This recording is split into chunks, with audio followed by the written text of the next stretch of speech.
Ça dépend des heures que vous nous suivez. Bienvenue à ma fidèle abonnés, surtout à Moustapha de News Télévision.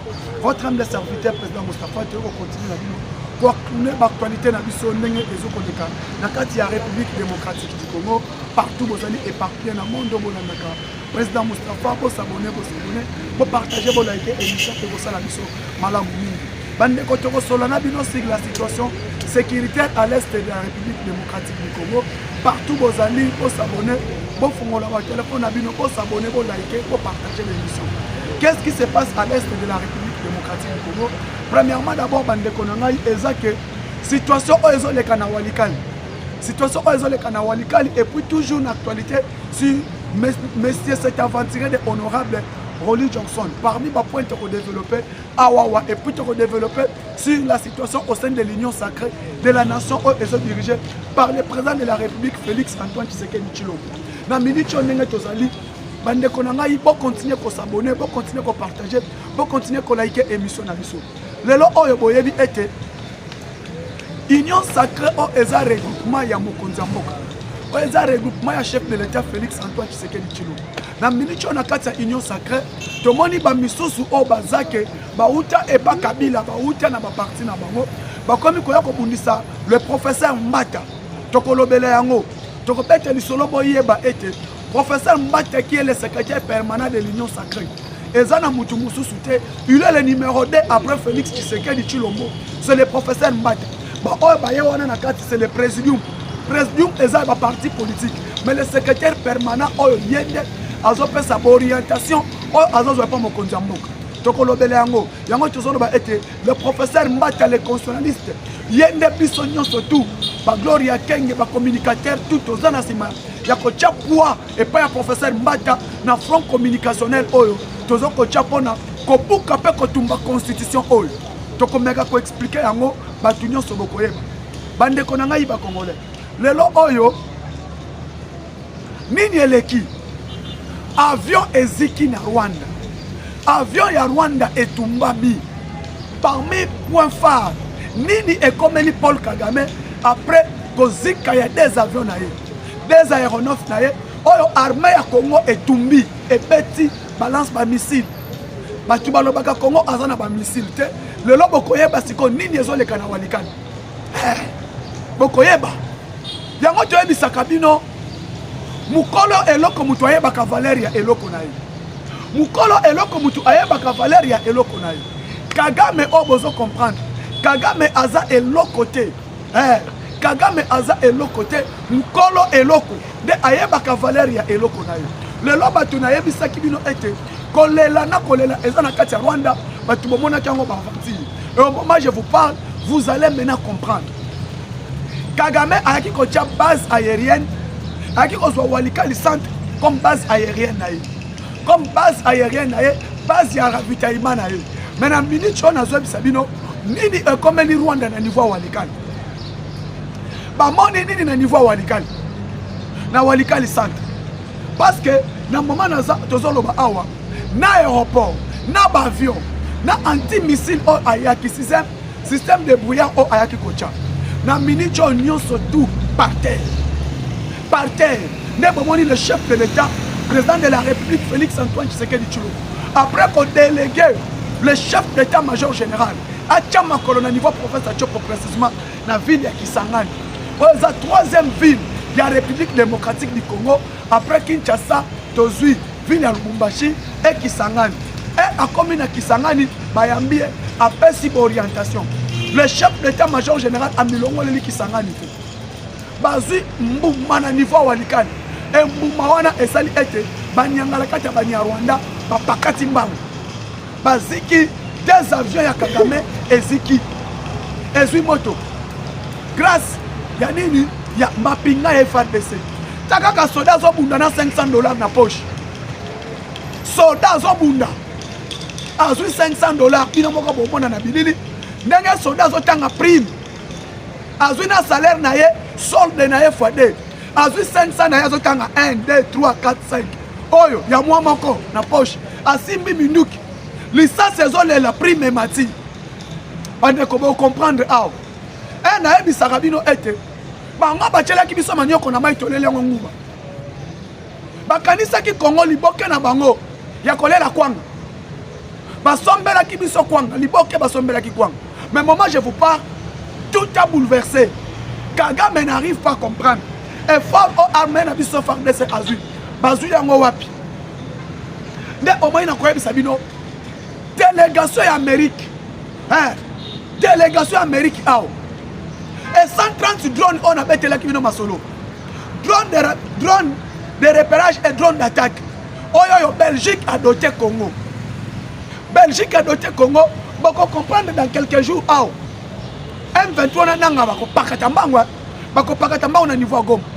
Na ko betela solo Kavumu boko comprendre. Na ko betela solo Kalere na Minembo boko comprendre. Parce que objectif ya Kagame na nanga na ba M23 na Kabila ba fongola front sur Uvira. Boko comprendre Bitakwira Justin a comment qui na Uvira. Message à Pesaki. Alors c'est le Ouazalendo de Uvira qui va libérer Bukavu et qui va libérer la ville de Goma. Malobaya Justin Bitakwira. Tamo kenda ko pesa message qu'on réconforte la population ya Uvira. Ayebisaki bingo, ayebisaki bango. C'est nous ici à Uvira qui va libérer Goma et Bukavu. Alobaki yango. Tango Bitakwira alobi, batu ba comprendre qui était ce que Justin Bitakwira a dit. Mais ngai nazo bisabino lelo na journal lelo. Bande konanga ba congolais de père et de mère. Bento bitumba aussi. Kagame pression ayaki nango pour lui avant de comme le 4 avril. Oye ko la semaine prochaine, oza journée à conseil de sécurité et co-siégé. Conseil de sécurité et co-siégé semaine prochaine. Pour Kagame ezalaki nini était. Avant conseil de sécurité et siégé semaine prochaine. Il faut récupérer Kisangani. Il faut M23 comme Kisangani, récupérer ville Kisangani. Après qu'on récupère ville Kisangani, il faut avancer. Pour imposer Fachi à fléchir dans dialogue, dans négociation directe na M23. Pendant que Congolais tout ayebi, na maloba ya mokonzi mboka, mokwantombolo Fachi beto mo amai. Ayebi saki biso, ngai autour du même table avec l'M23, pas question. Pas question. Mais le président Ramaphosa, le président angolais Joao Lorenzo, va supplier qui mokonzi mboka. Balobini, moment tozo kende. Bon ozala na raison na yo ya si. Nima ko solola na bango. Nima ko cha équipe et kende ko solola na bango. Le chef de l'État Mokwantombolo Félix Tshisekedi a ponné qui équipe a tient en tête le président Jean-Pierre Bemba, Oyo Mikolo Tobenga et Aboma Kabila, a tient professeur Mata, a tient Evariste Bochab, a tient Nakati Wana. Nakati équipe Wana, na Kashmiri Kolongele et Béran, qui est le conseil spécial chef d'État en matière de sécurité. A tient Bangwana, a tient front militaire, les officiers, a tient Bangwana. Bakende, Basolola na Kagame, na délégation à M23. Qu'est-ce qui s'est passé? Le même jour, le président s'est déplacé à Kenadoa. Nadoa au Ezambongo, na niveau Qatar. Poba Koutana, na Miria Qatar, qui a mené processus Yakosolo, na Félix Tshisekedi na Kagame. Na niveau ya Doha, na Qatar, le diable de Paul Kagame, il a affirmé et il a accepté que les M23 ce sont des Rwandais. Bandeko. Naebi Sakabino. Yewana. Eke kwa basuku. Eke kwa bachoko. Botala ye. Nandingo tika mandefu. Botala. Neba emba. Franc-Congolais. Yonde ozali. Elembo ya Lumumba. Franck Elengo. Ah, Pepe Kalazu. Ekeko ya bachoko. Ah, bazo ekeko ya bachoko akala. Botala ye. Na ye mei oatika mandefu. Gloria Robebi c'est mission na ke na ngai. Soko zuiye. Oatika mandefu. Na ekeko ya bachoko.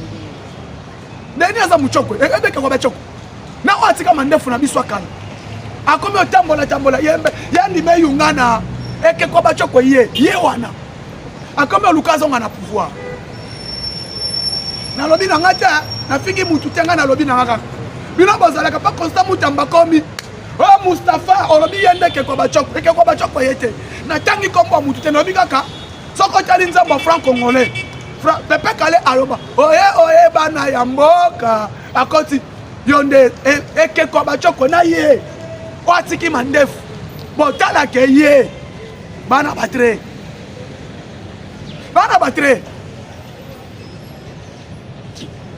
yawa mona ete batu mikolo bakome oloba akome otelema ayaka tobongisi ye kongo epesi ye nyonso epesi ye mbongo epesi ye na mwasi kongo epesi ye na kombo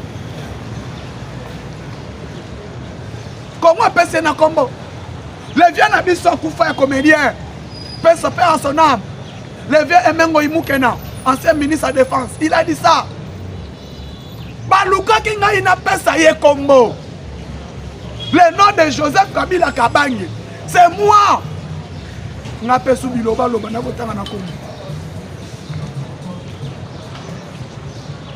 apesa ye kombo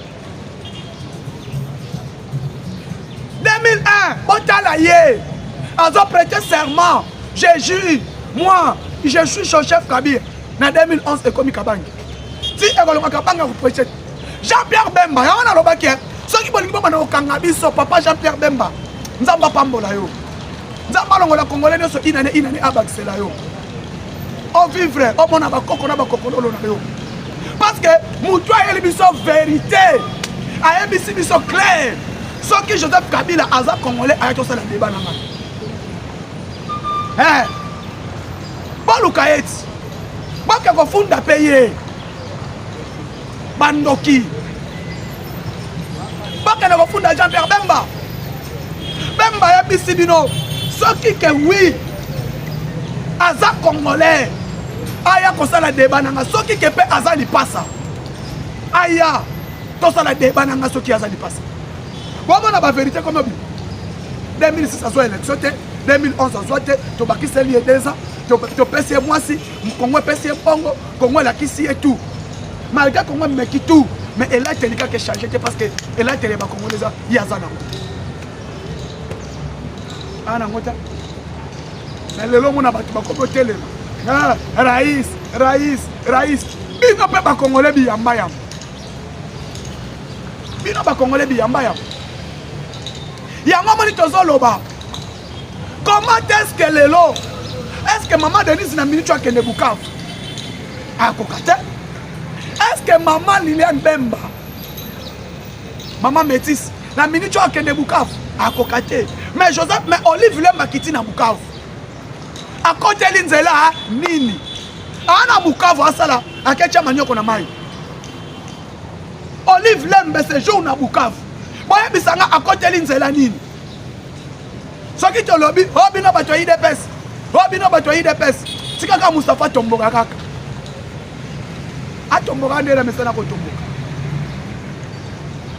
tokolo ba vérité pour comprendre tukaye azana Bukavu yango na aloba na minute eyinda ta na Bukavu toka akimela wapi Olive Lembe azana kati ya Bukavu yango na tuni est-ce que maman Denise na minute akende Bukavu est-ce que maman Liliane Bemba akende Bukavu est-ce que maman Amida Chatir akende Bukavu mais Olive Lembe ana Bukavu banani bayambie ba M23 nzambe na ngai franc congolais yango yende azali ekeko ya bachoko bobeke kwa bachoko botala ina mutu na biso kala watiki mandefu bozo ekeko bachoko bo comprendre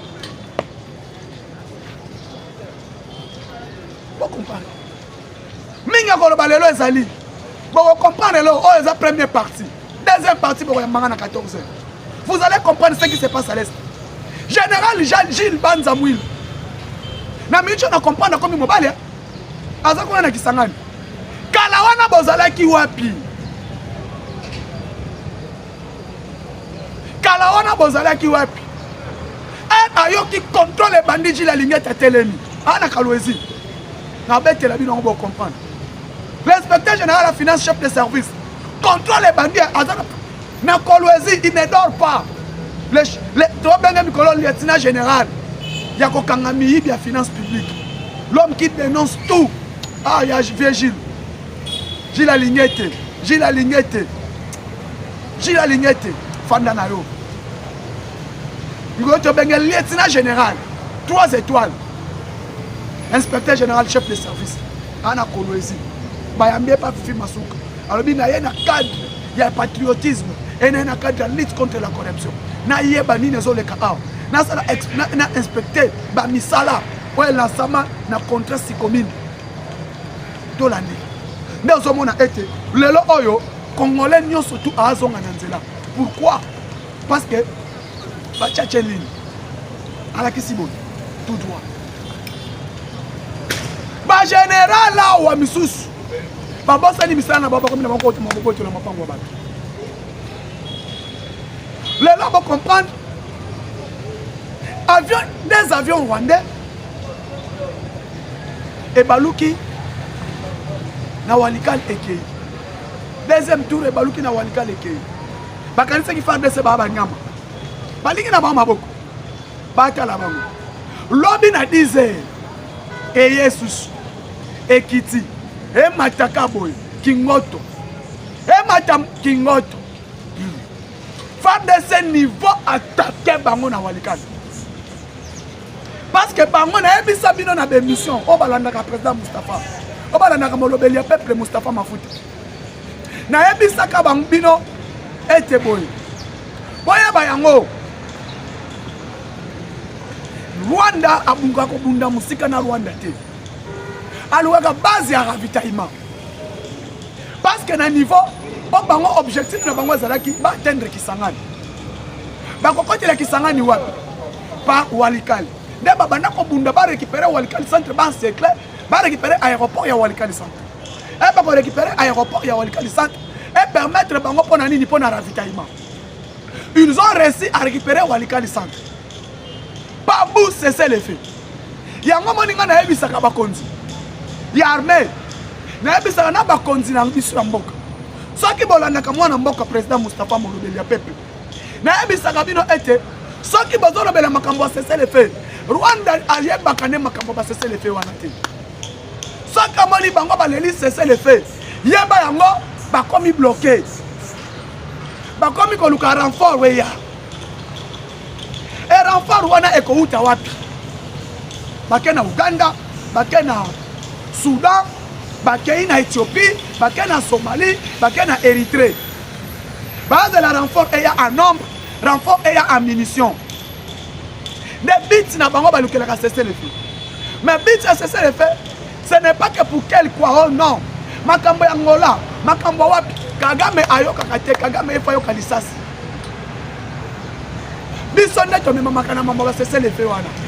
Voilà les conséquences. Ils ont attaqué l'aéroport, ils ont récupéré Walikal. Quand nous avons cessé le fait, ils ont installé un système de brouillard. Installer un système de brouillard. Pourquoi? Elle va attaquer Kisangani. Deuxième grande base militaire, troisième pardon. Après Kinshasa, c'est Katanga. Katanga oya Kamina après wana ezalaka ya Kisangani. Maintenant Kamina est protégé Katanga mobimba. Base militaire ya Kamina est protégé Katanga mobimba. Nezaka base militaire ya Kankokolo. C'est les bases phares ya Congo. Après eyaka base militaire, base logistique ya Kamina na ya Kisangani. Maintenant leur objectif d'attaquer Kisangani. Bamona kini objectif pour récupérer le Grand Katanga. Les Katanga, il faut passer par Uvira. Uvira bakutani na front makasi. Les Wazalendo, population qui soulevée avec détermination au Bitakura après ce qui est simbité. Ba contourner bazou Nzela Moulayi. Nzela Moulayi va atteindre Walikali centre. Et Walikali centre bande konangai. Eza couloir. Oyeke Kisangani, oyeke Bunia, oyeke Butembo. Et bango ba monini. Et tu as un aéroport où il y a Walikali centre. Tu as une facilité, tu as attaqué Kisangani. De base là. Le président a fait le conseil supérieur de la sécurité. Dirigé par le professeur Eberand Kolongele, le conseil supérieur de la sécurité, CNS et Fandi. Le président a instruit Ayokate Kisangani. Azo Senga Kutu. bon récupérer Bukavu et Goma. Na yo kate qui sangani. Donc mon bit le lieutenant général Gilles Banzamouila n'est que le chef d'état-major général. À cela qui atterrissage na Kisangani. À Tamboli à Lobi, à ta village mon côté, à ta coin mon côté. Il y a Kisangani, où ils ont tombé dans beaucoup de M23. Papa dit attaque. Basali effort, va détruire l'aéroport de Walikale. C'est nous-mêmes l'armée congolaise qui ont détruit cet aéroport. Yami Balé, c'est les forces armées qui ont détruit les deux aéronefs. Il y a Paul Kagame. L'armée congolaise a fait que non, 4 véhicules, il y a qui n'a renfort, il y a même 23, il y a qui n'a biscade, il y a surtout, il y a qui n'a leur âme repose en désordre. La détermination de notre armée, la détermination du commandant suprême, qui a armé et salé bien. Le président de la République. Pourquoi Bisso Tozelana va attaquer Bisso? Les problèmes, c'est ça. Na minute choyo, tomoni déploiement ya bakonzi armée batelemi. Na moni Chalingonza, le lieutenant général Ishal Chalingonza, qui séjourne actuellement à l'Ituri. Le chef d'état-major général adjoint chargé des opérations et renseignements militaires, qui s'appelle le lieutenant général Chalingonza. Namoni Azawapi, Azana niveau Ituri. Bayambiye et pas un gouverneur militaire. Le lieutenant général est commandant des opérations de Ituri. Le lieutenant général Luboya Kashamadjoli. Ayambi Chalingonza. Raison il est même bango na Ituri. Na loba yango na bémission. Bana continuer à kolobela yango. L'opération conjointe entre IPDF et le FARDC. Cette opération conjointe,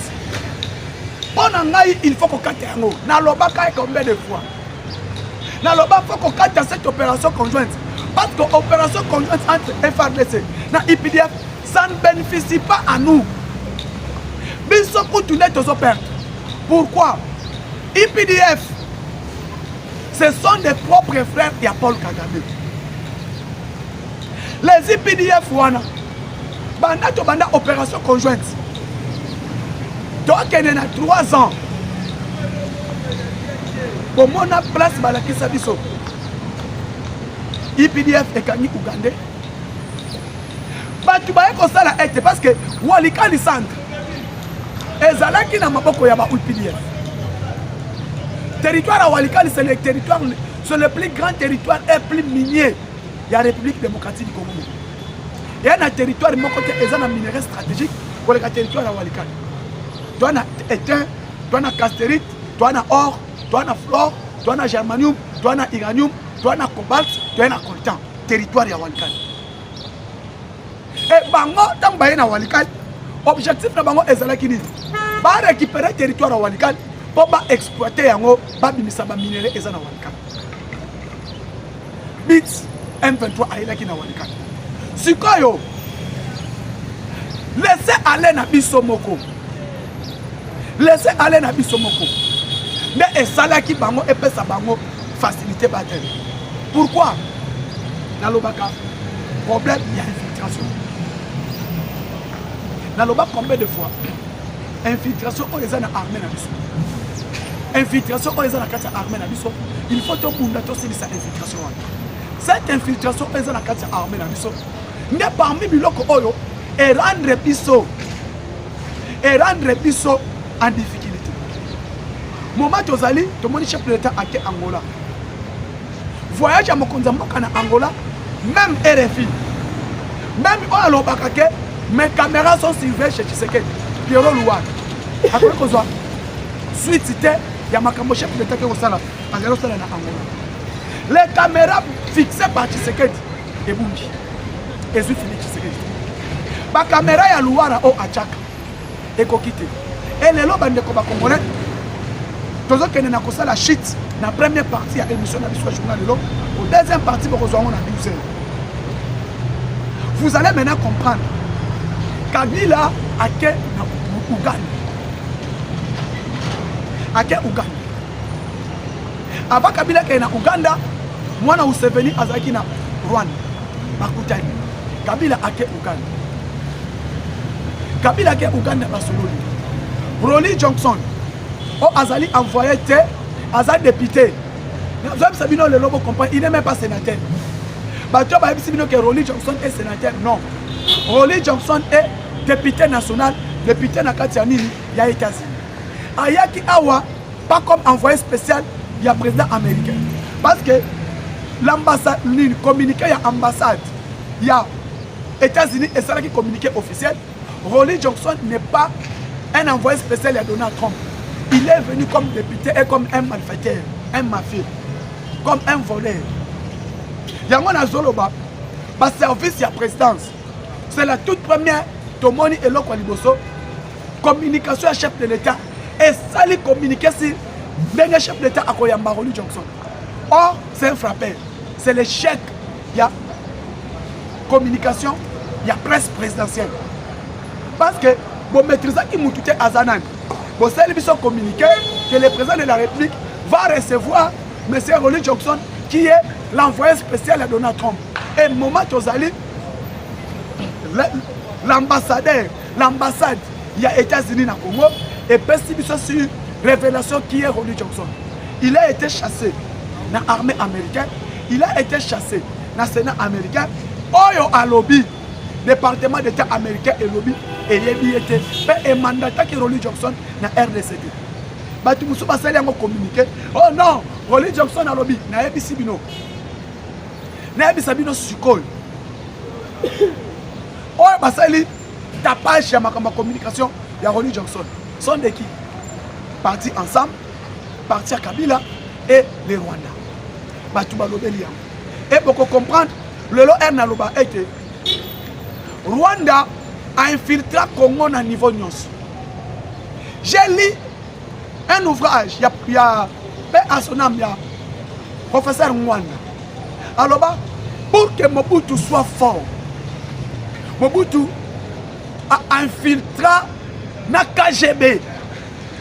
Mobutu a fait qui est fort, il a infiltré na FBR.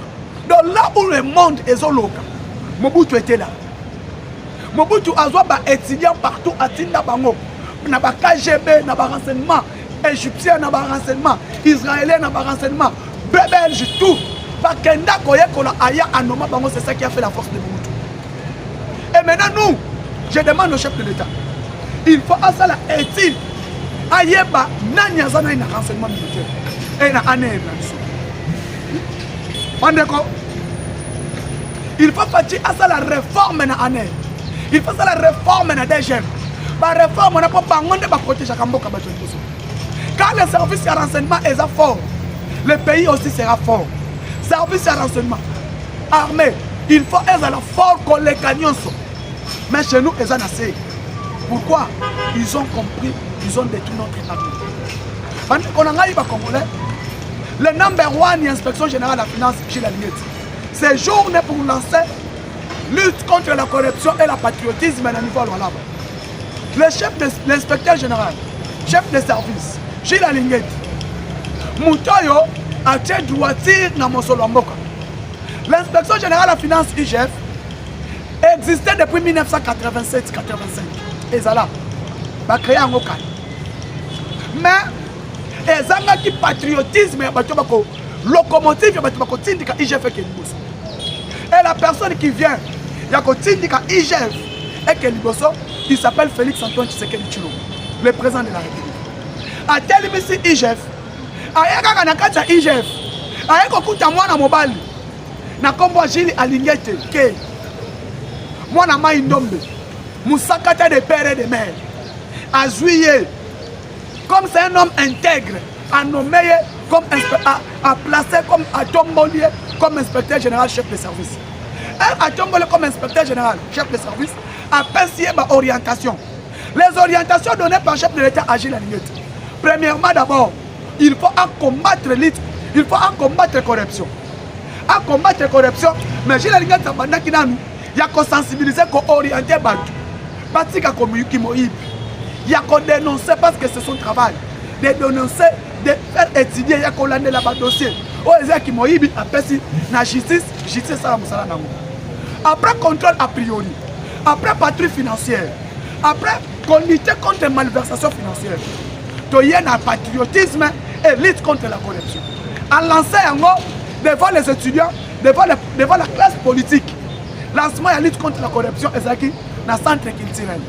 Alors moi, à un campus, à expliquer par étudiants.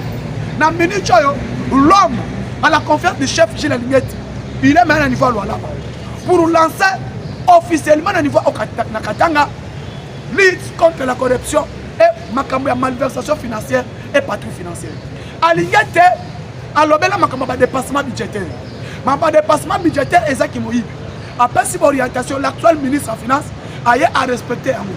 Après ma dépassement budgétaire, après ma il y a des DTO, après il y a pas question. Tu as un poste en boka étélé. Tu as un poste armé étélé. Tu as un poste en bon. Il faut sensibiliser les Congolais, sensibiliser les politiciens. Il faut la malversation financière, le détournement, il faut moment bravo,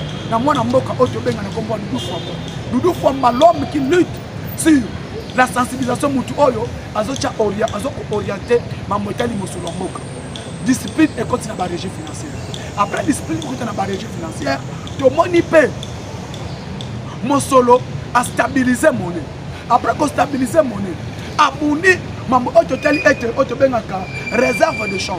Le réserve de change est à la canine. Et ça et permettent à communiquer, à commerçants, à grand commerçant, le banquier, bazwa mbongo bacha stabilité na mambo na bango, ba commerçant baya bazwa ka franc congolais baziki bazui dollar et permettre bango na bachani banda. Neto benga kango fort réserve de change ezala. La minute réserve de change ezali, une affaire il y a plus de 8 milliards. Qui c'est Doudou Fwamba qui mobilise cet argent. Après stabilisation à cadre macroéconomique, à stabiliser monnaie, à continuer discipline dans la banque centrale, discipline dans la régie financière, tout le monde était, malgré difficulté à guerre, Doudou Fwamba a stabilisé toujours monnaie, économie n'a pas été tellement, il y a un autre rôle qui était, il y a un combattant, mais qu'on combattre le ministre de la Finance. Les paquebots, Doudou Fwamba. Les paquebots, l'argentin de la République. Moutoyo lelo, tala banzela nengezo tonga mbazo ko bétonner fila Kinshasa. Pourquoi apesa ki mbongo na gouverneur ya ville pour passer la mission na fila Kinshasa. Apesi mbongo pour na lancement de matériel ya Katanga na niveau Kisangani ya Kasai. Abimisi mbongo pour passer la banzela et pour électrifier certaines villes ya Kinshasa. Et puis azoko financer toujours PDL 145 territoires. Les tolo ba été moi na mobile oyo Doudou Fwamba, merci. Doudou Fwamba, merci na musala ozo sala. Yamsuka bande konangai, bato ba combattre le professeur Mbata. Le professeur Mbata qui est le secrétaire permanent de l'Union sacrée. Bino obo komi koloba. Vous êtes venus uniquement pour des postes. Vous avez un intérêt à poste na bino. Ba chef ba regroupement politique. Ba chef ba parti politique. Obo komi ko teleme la professeur Mbata. Voyez ba yango jeunesse à IDPS et pas na IDPS tokoti kabinote. Le secrétaire permanent de l'Union sacrée est Zamoko. C'est le professeur Mbata. Professeur Mbata, Azaki, premier vice-président de l'Assemblée nationale. Tout le monde qui est à l'Assemblée nationale, tant Azalaki, premier vice-président au Basalaki. Aujourd'hui, tout le monde est IDPS, au niveau parlement, au niveau Assemblée nationale. Quand Mbata était là, il n'était pas là. Le professeur Mbata, docteur, le seul et l'unique professeur à droit constitutionnel au Tozanamo. C'est lui qui défend le pays dans la constitution. C'est lui qui défend le chef de l'État. Ce n'est pas Fadie Moutou Amitié, mais Fadie Moutou a passé un mandat. Fadie Moutou a nommé comme zéro dans l'Union sacrée. Et ça est l'autre comme côté au sein de l'Union sacrée, sans tout puisse passer par le professeur permanent. Il y a l'Union sacrée actuellement. Le président de la République, le secrétaire permanent. On a dépassé l'Union sacrée. Et ça, on a côté à sa orientation. Président Moutopuka est comme à 40 personnes. Alors, on a confié un professeur Mbata. On a côté la professeur Mbata. Bisoma na IDPS parlementaire debout. Tokoti Kayamote. Toko répondre. Merci beaucoup, président Moustapha. Abonnez-vous, partagez, likez l'émission. Ciao, à la prochaine.